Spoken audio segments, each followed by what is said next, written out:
guys, we're here. You know, have y'all ever heard a story told to y'all by whoever and thought to yourself, may this type of whatever never happen to me? Scott, have you ever thought that? Like, well, that never happened to me. Sure. We got that kind of story for y'all today. So today we're going to go from the African American Read Aloud stories, and today's story is The Magic Bones. Magic bone. Happy Fairy Tale Friday. Let's go. There once were three brothers who were left orphans during a great famine. It's gonna start off real sad, okay? We starting off sad. Y'all feel sad? I feel sad. Sad. When the youngest of them became ill, the two oldest brothers did not know what to do. Then one proposed, let us take him into the veld and nurse him. Maybe he will recover there. So they carried him far into the bush.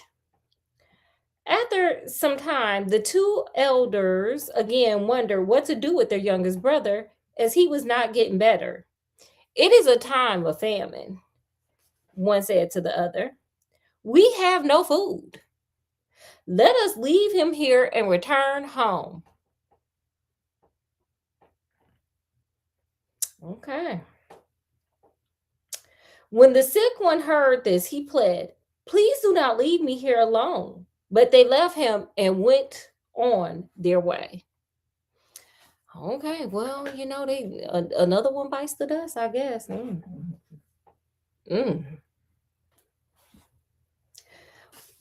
Eventually, the youngest brother recovered and began to set snares to catch game. One day, he set his snares on the site of an old village. The next morning, when he went to check them, he found an old man caught in one of them. Okay, you trapped a man. Okay, hey. Hope that never happens to me. You don't want to trap no man, Scott? Or I don't want to be a trapped man. You are a trapped man. You married to me. Wow. He like it. Snare. He like it. What y'all think? He like it. Yeah, I mean, you in my snare. He stood some distance away, afraid to go nearer, but the old man called out, come nearer, boy, come here to me. You didn't call me. He didn't say that last part. I just threw that in there for good measure. When the boy approached, the old man asked, who told you to set snares here? No one, said the boy, but I was hungry. How was I to eat? Put your hand in my bag.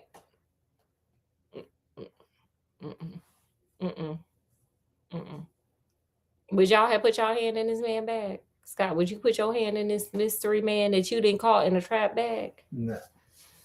Said the old man, and draw my magic bones. He can't reach in his own bag. How's he trapped? What kind of bone is it? No, I don't know. Where's that bag? The boy did as he was bid. Do you want some porridge? Asked the old man. Yes, the boy answered, for I am very hungry. Throw the bones and say, let porridge come forth. Hey. The boy did so, and behold, porridge came forth. Yes. As the boy ate, the old man said, I will unalive soon. Well, he is an old man. Okay. My name is.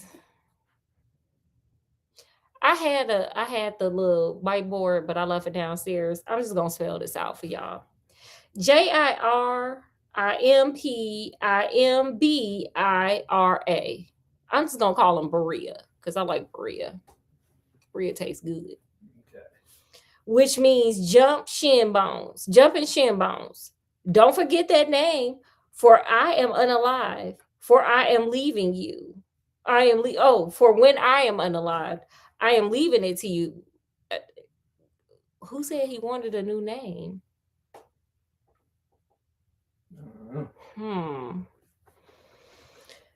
When you wonder about, you will reach a wide plain. Throw the bones, and you will get a dwelling and all you desire. Okay. With that, the old man unalived. Wow. He wasn't kidding. Nah, he was dead serious. Like, I ain't got much time. The boy wandered about and at last came to a wide plain. He threw the bones, saying, "Let there be a large village and lots of food." Instantly, a large village full of people appeared. Many came out shouting, "Berea," begging for food, for there was another great famine. Now the two brothers who had left their brother in the bush heard from others that there was a chief named Berea who had plenty of food. Yeah, Berea do have a few serving sizes, doesn't it? Mm-hmm. Mm-hmm. So they decided to go to him in hopes of obtaining something to eat. The chief saw them coming, clapping their hands in salutations and shouting, "Berea! Berea!" He gave each a bowl of milk and asked them to drink. Then he said, "Have you forgotten me? I am your youngest brother, the one you left at the bush." When they heard this, they wept. "We left our brother in the veld when hunger overcame us. Please forgive us." Then the chief gave wives to each. He nice. He real nice. They didn't abandon you because they had no food and you gave them wives. He real nice. And said, "My brothers, stay here and live with me. Look upon this place as yours." At first, the brothers were very happy, but after several months, they became envious and said to each other, "Why should our younger brother be chief? We are the elders." They went to their brother's wife to find out the secret of how he obtained a large village. They flattered her until she told them the secret. While Berea was away cultivating his fields, the brothers begged her to show them the bones.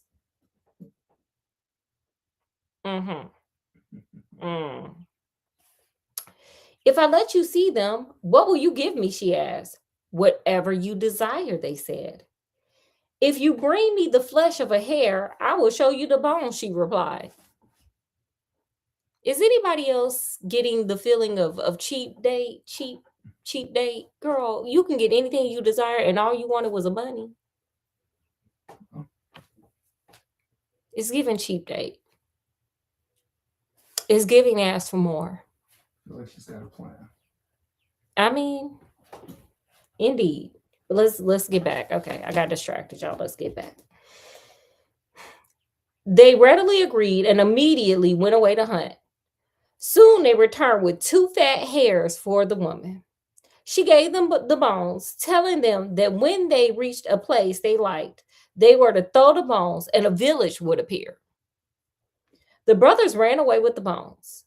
When they came to a suitable spot, they threw the bones on the ground and asked for a large village with much food. Instantly, it appeared. Yeah. Then they threw the bones a second time, saying, "Let Berea's village disappear." Oh, wow. You know what that "oh wow" means? Y'all want to know what that "oh wow" that Scott just said means? It means they some haters. Because why did we need to destroy this man's village? Because you got your own. Just let it be. Like, you already stole his bones. Why did you have to destroy the village too? Just some haters. But I digress. Let's get back here.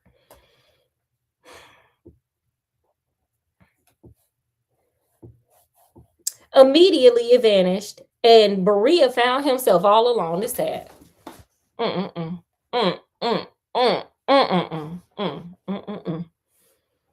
Berea lamented, "My brothers have got a hold of my magic bones. Again, they have left me all alone." Just then, Gonzo the rat, okay, Gonzo, appeared. Why do you cry, Berea? He asked. I cry for the loss of my bones, which I know my brothers have stolen. Then, oh, here go another name that I wrote on a whiteboard that's downstairs that I don't feel like getting. But let me give it to you. It starts with 2 consonants. Here we go. N-G-A-B-I. Scott, what does that spell? N-G-A-B-I? Mm-hmm. N-G-A-B-I. Gabby? Whatever. Boom. Gabby. The hawk, who happened to float over to him, asked, why are you crying, Berea? What's the matter? Why are you crying? I cry for the loss of my bones, which I know my brothers have stolen. Then Gonzo and, what did we say? Gabby said, do not cry. We will get the bones and bring them back to you. Berea rejoiced in this and told them he would be most grateful for their help. What will you give us if we return your bones? They asked. Anything you desire.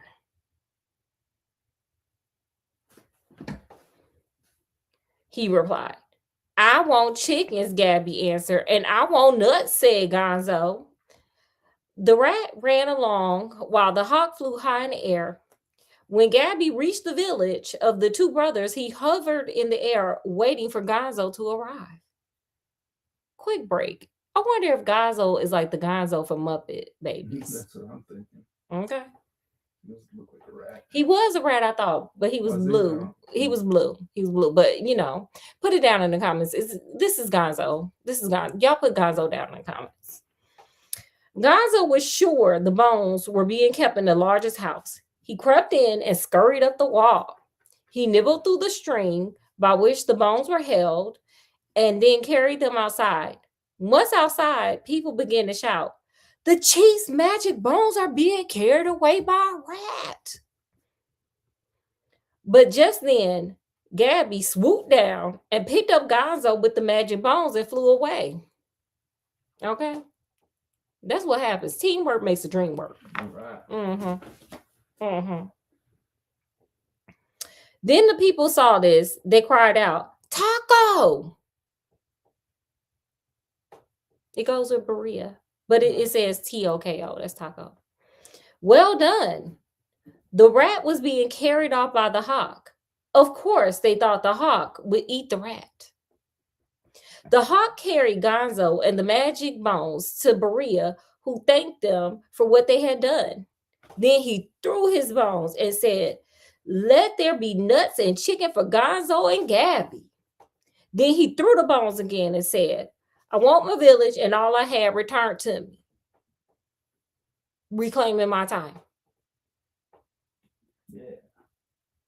His village and his people appeared. He threw the bones again, saying, may the village of my brothers be scattered and no trace of it remains. And no one ever heard of or saw the 2 brothers ever again. No. And they all lived happily ever after. Maybe not the brothers. They did. I don't want to think bad thoughts. Okay. We ended it there. Of course, what we always like to ask, what did you guys observe in this? Like, what stood out to you guys? And or what lessons did you learn from this story? Scott, what stood out to you and or did you learn from this story? You guys put it in the comment section. Scott just don't either say it or not. I don't know. Honor and love thy brother. Period. Isn't that in the Bible? Probably. It's not. It's mother and father. But, the same. Your family. Period.